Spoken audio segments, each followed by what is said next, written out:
Good afternoon, everybody. Myself Acharya Vishwendra.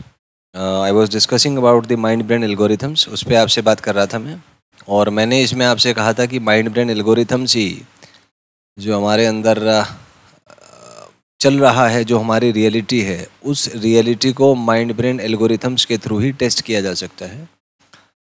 तो अगर आप चाहते हैं कॉम्पिटिटिव एग्जाम में अच्छा स्कोर करना, तो सबसे पहले आपके जो एल्गोरिथम्स हैं वो कॉम्प्लेक्स एंड स्ट्रांग होने चाहिए, तभी आप कोई कॉम्पिटिटिव एग्ज़ाम क्रैक कर पाएंगे। लेकिन सामान्यतः क्या होता है, एक स्टूडेंट जो है उसके अंदर इमोशंस होते हैं, और इमोशंस उसको काम नहीं करने देते। वो उसका दिमाग इमोशंस में ही उलझा रहता है, विचारों में ही उलझा रहता है, और वो काम करने के स्थान पर विचारों पर प्रतिक्रिया करने में ही अपना समय नष्ट कर देता है। तो ये जो इमोशंस हैं, इसको 3 प्रकार से विभक्त किया जा सकता है: निगेटिव, पॉजिटिव और न्यूट्रल। तो ज़्यादातर जो छात्र हैं उनके अंदर जो इमोशंस हैं वो निगेटिव होते हैं। निगेटिव मतलब वो अंदर से डरे हुए रहते हैं, एनजाइटी उनको रहता है, डिप्रेशन रहता है, जलते हैं, जेलसी रहता है। तो ये नेगेटिव इमोशंस उनमें डोमिनेट करते हैं, इसीलिए उनके एल्गोरिथम्स बहुत वीक और सिंपल होते हैं। तो वो कोई बड़ा काम नहीं कर सकते जीवन में। जबकि अगर आपके अंदर की भावनाएं सकारात्मक है, पॉजिटिव हैं, तो डर का उल्टा निडर, एंजाइटी का उल्टा शांत। तो ये जो पॉजिटिव फीलिंग्स आप में हैं, तो तब काम स्टार्ट होता है, तब आप एक काम स्टार्ट कर पाएंगे। आपके अंदर जो न्यूरल पैटर्न्स हैं वो एक सर्टेन तरीके से एडजस्ट करेंगे अपने आप को। लेकिन इसमें भी कई बार भावनाएं एक चरम अवस्था की ओर उत्तेजित होती हैं, और उसमें जो काम है, जो पैटर्न है, जो एल्गोरिथम है, वो सही से एग्जीक्यूट नहीं हो पाता, हाइप्स में भी। तो एक तीसरी जो अप्रोच है वो है न्यूट्रल इमोशंस। न्यूट्रल मतलब ये है जब आप विचारहीन अवस्था में होते हैं। विचारहीन मतलब इसको साक्षी भाव आप कह सकते हैं। तो जब आप साक्षी भाव में स्थिर होते हैं, तभी आप माइंड ब्रेन एल्गोरिथम्स को अच्छे से अनुभव कर सकते हैं, उन्हें परिवर्तित कर सकते हैं, उसका लाभ जीवन में उठा सकते हैं।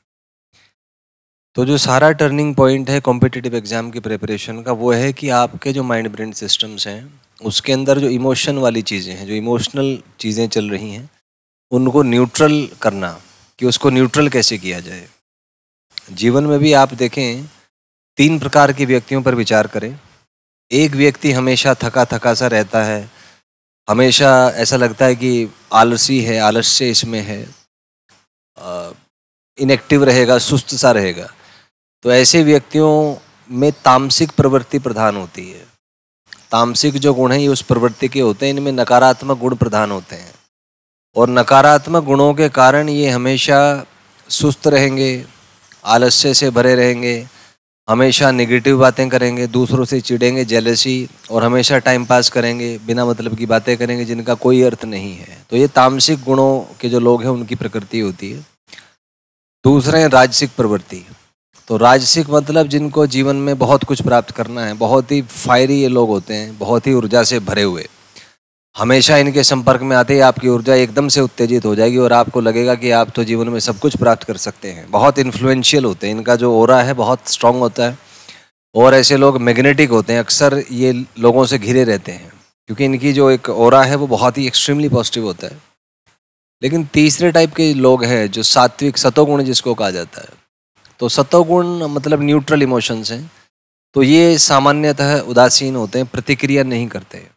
ये शांत रह के अपना काम करते हैं, बिना उत्तेजना के और बिल्कुल शांत होकर। और जीवन में किसी भी क्षेत्र में जो उच्चतम स्थितियां हैं वो सतोगुण वालों की ही होती हैं, क्योंकि सत्य की होती है। ब्रह्मांड सत्य नियम पर चल रहा है। हम कितनी भी चालाकी करें, कितनी भी तरकीबें करें, सच को झूठ नहीं बना सकते। लोग प्रयास करते हैं सच को झूठ बनाने का या झूठ को सच बनाने का, परंतु जब परीक्षण होता है, जब एक्सपेरिमेंट होता है, तो सच का सच और झूठ का झूठ निकल आता है। तो आज के समय में सभी शब्द प्रयोग में सक्षम हैं, तो सच और झूठ का फैसला केवल एक्सपेरिमेंट से आप कर सकते हैं। और सामान्यतः ये होता है कि कोई स्टूडेंट है वो पढ़ने की बजाय पढ़ने के बारे में विचार करता रहता है, और उन विचारों में ही उलझा रहता है। तो जब विचारों में उलझा रहेगा वो काम कर नहीं पाएगा, और काम कर नहीं पाएगा तो उसका कभी परिणाम नहीं आएगा। तो बहुत आवश्यक है कि ऐसे बच्चों के जो माइंड ब्रेन एल्गोरिथम्स हैं उनको थोड़ा सा चेंज करने का प्रयास करें, ताकि ये जो टेस्टिंग मैकेनिज्म है वो अपने आप में उसको इनबिल्ट कर पाएँ। तो उसका बड़ा छोटा सा मैं एक बात आपसे डिस्कस करूँगा, कैसे ये मैकेनिज़म्स बच्चों में सिखाए जा सकते हैं, उनके अंदर डाले जा सकते हैं। तो उसका एक बड़ा सीधा सा फंडा है कि आप मान लीजिए आज आपने 20 पेज पढ़े, तो रात को सोने से पहले आप इसका मनन करें कि जो 20 पेज आपने पढ़े उनमें क्या-क्या था, कंटेंट उसका क्या था, फिज़िक्स में क्या पढ़ा, केमिस्ट्री में क्या, मैथ्स में क्या, बायो में क्या, इसका मानसिक एक विश्लेषण करें सोने से पहले। तो उससे क्या होता है, जब हम सोते हैं तो हमारा जो मन है वो कॉन्शियस अवस्था से सबकॉन्शियस और सबकॉन्शियस से अनकॉन्शियस अवस्था में जाता है। और ये जो भी जानकारी आपने पढ़ी है पहले वे ब्रेन तक जाती है, मस्तिष्क तक, उसके बाद इसका एक बैकअप माइंड में तैयार होता है और ब्रेन से वो इन्फॉर्मेशन आपके माइंड में ट्रांसफ़र होती है। तो ब्रेन से माइंड में इन्फॉर्मेशन ट्रांसफ़र करना ये एक स्वाभाविक प्रक्रिया है। आप स्वयं से पूछें कल आप क्या कर रहे थे, तो आप बता पाएंगे कल मैं ये कर रहा था। तो उस प्रक्रिया को खोजें कि वह क्या चीज़ है, जो कहीं वह कौन है जो जानकारी ढूंढ के ला रहा है कि कल इस समय आप क्या कर रहे थे। तो आपको आभास होगा कि आपके अंदर एक पूरा प्रोसेसिंग सिस्टम काम कर रहा है, जिसको इन्फॉर्मेशन प्रोसेसिंग सिस्टम कहा जाता है। और किसी भी कार्य में आपकी दक्षता उस इन्फॉर्मेशन प्रोसेसिंग सिस्टम के जो एल्गोरिथम्स हैं, उन एल्गोरिथम्स की दक्षता के कारण होती है। तो मूल जो अंतर है वो माइंड ब्रेन सिस्टम के एल्गोरिथम्स की दक्षता है। उस दक्षता में के आधार पर ही आपका आउटपुट आएगा। और आज का समय ऐसा है कि कोई भी किसी के शब्दों पर यकीन नहीं करता, हर कोई दूसरे को टेस्ट करता है कि इसके अंदर सत्य क्या है, इसका आउटपुट क्या है, क्योंकि आउटपुट से ही आपका सत्य पता लगाया जा सकता है। आप भावुक बात करेंगे, इमोशनल बात करेंगे, वो दिमाग को उलझा देती हैं, सत्य नहीं जानने देती। तो ये जो जीवन है इसका मूल उद्देश्य ही सत्य जानना है। भावनाएं मन को भ्रमित करती हैं, एक धुंधला वातावरण बना देती हैं और सत्य को जानने से रोकती हैं। जबकि सत्य प्रत्यक्ष है, ये सब भावनाओं से मुक्त होता है। किसी भी प्रकार की भावना आपको सत्य जानने से नहीं रोक सकती। तो ये जीवन का एक मूल आधार आप कह सकते हैं है। तो यदि आप चाहते हैं कि किसी एग्ज़ाम में आप अच्छा परफॉर्म करें, तो सबसे पहले अपने मन मस्तिष्क तंत्र की जो प्रक्रियाएं हैं उन प्रक्रियाओं को सिद्ध करें। जानकारी का स्थानांतरण, transfer of information from brain to the mind and mind to the brain, ये जो दो मौलिक प्रक्रियाएं हैं, इन मौलिक प्रक्रियाओं में सिद्ध हों, इनमें आप सिद्ध अवस्था प्राप्त करें, तभी आपका रिजल्ट आ पाएगा, तभी आप अच्छे से काम कर पाएंगे और तभी आप अपने एग्ज़ाम में सफल हो पाएंगे। तो यही यहाँ पर ही मेन चैलेंज आता है। छात्र क्या है, आमतौर पर उनका मन मस्तिष्क तंत्र कमज़ोर होता है। वो तनाव से बचना चाहते हैं, वो स्ट्रेस से बचना चाहते हैं और उससे बचने के लिए वो एक झूठी कहानी बनाते हैं और वो चाहते हैं कि हम बिना तकलीफ़ सहे परीक्षा में सफल हो जाएं।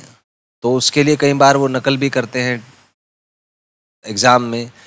लेकिन नकल करने से ये सिद्ध नहीं होगा, आप अपने भीतर के सिस्टम को नहीं बदल पाएंगे, जितनी मर्जी आप चालाकी दिखा लीजिए। मान लीजिए आपने नकल करके कोई एग्ज़ाम पास कर भी लिया, तो काम तो आपसे फिर भी नहीं हो पाएगा। आप हमेशा काम से बचने का कोशिश करेंगे और काम से ही आज की चीज़ें इतनी ट्रांसपेरेंट हैं कि आप काम से बच नहीं सकते। तो आज के समय में चीज़ें क्योंकि एआई बेस्ड हैं, सब चीज़ ट्रांसपेरेंट है, सीसीटीवी कैमरा हर जगह है और एक ट्रांसपेरेंसी ग्लोबल लेवल पे चीज़ें हो गई हैं। तो आज के समय में आप अपनी वास्तविकता बहुत अधिक समय तक छुपा नहीं सकते।